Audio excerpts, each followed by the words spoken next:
बिस्मिल्लाहिर्रहमानिर्रहीम। अस्सलामुअलैकुम।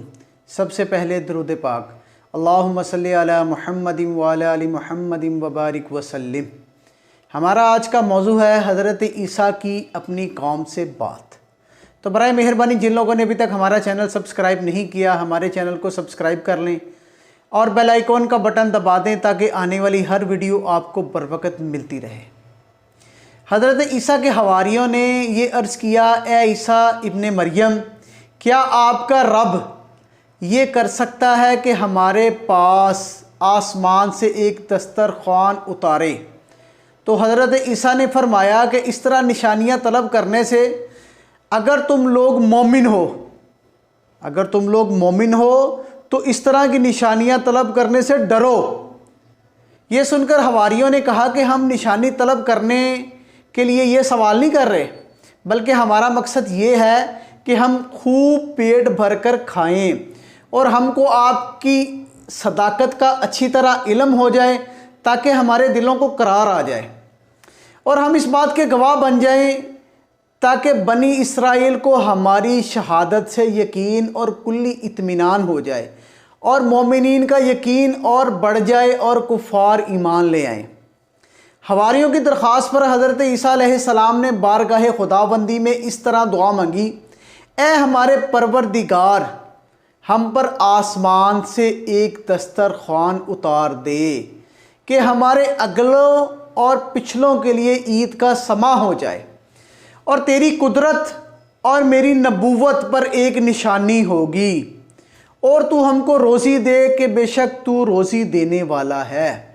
हज़रत ईसा की दुआ पर अल्लाह पाक ने फरमाया, जिसका जिक्र सूरह मायदा में भी है, मैं इसको तुम पर उतारता हूँ, लेकिन फिर जवाब में तुम में से अगर कोई कुफ्र करे तो बेशक मैं इसे वो अजाब दूंगा कि सारे जहां में किसी पर ना दिया होगा। चुनांचे अल्लाह पाक के हुक्म से फरिश्ते एक दस्तरखान लेकर आसमान से ज़मीन की तरफ आए, जिसमें 7 मछलियाँ और 7 रोटियाँ थीं। ये जलालीन शरीफ में है।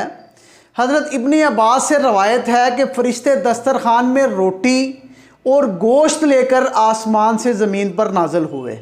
बाज़ रवायात में है कि तली हुई एक बहुत बड़ी मछली थी जिसमें कांटा नहीं था और इसके सर के पास नमक और दुम के पास सिरका था और इसके इर्द गिर्द किस्म किस्म की सब्जियां थीं और 5 रोटियां थीं।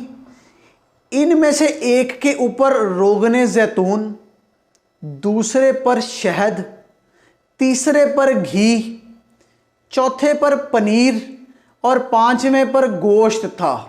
गोश्त की बोटियां थीं।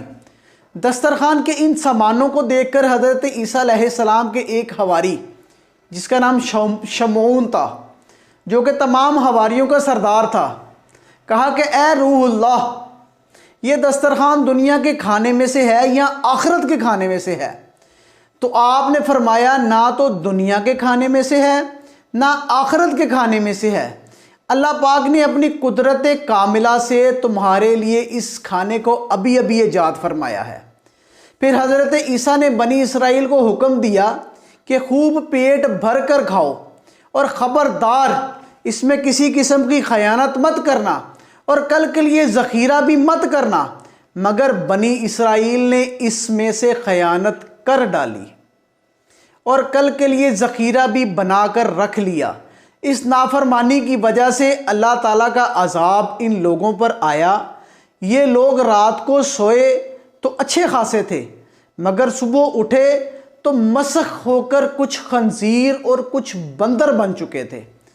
फिर हज़रत ईसा अलैहिस्सलाम ने इन लोगों के लिए मौत की दुआ मांगी तो तीसरे दिन ये सारे लोग मर गए और दुनिया से नेस्तो नाबूद हो गए। इन तमाम वाक़यात से इस्लाह वही लोग लेंगे जिनके दिल हदायत याफ्ता हैं या जो गुज़िश्ता अक़वाम से इब्रत हासिल करना चाहते हैं।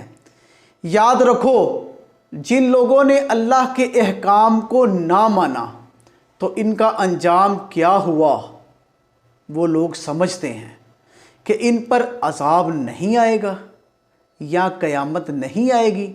वो अपनी सरकशी में गुम हैं, नाफरमानियाँ कर रहे हैं, तो अल्लाह का अज़ाब सच होता है ऐसे लोगों पर, और अज़ाब इनको अपनी लपेट में ले लेता है। तो अगर हमने आज भी अपनी आंखें ना खोली ना, ख़यानत और ज़ख़ीरा अंदोज़ी से बाज ना आए, तो हो सकता है, अल्लाह ना करे, कि हम पर भी इसी तरह की बीमारियां और जंगें मुसल्लत कर दी जाएं। तो हम अपनी राह, निजात की जो राह, वो कैसे तलाश कर सकेंगे? हमारा मकसद तमाम पिछली अक़वाम की सरगश्त बनाने का ये है कि हम लोग अपनी इस्लाह कर सकें।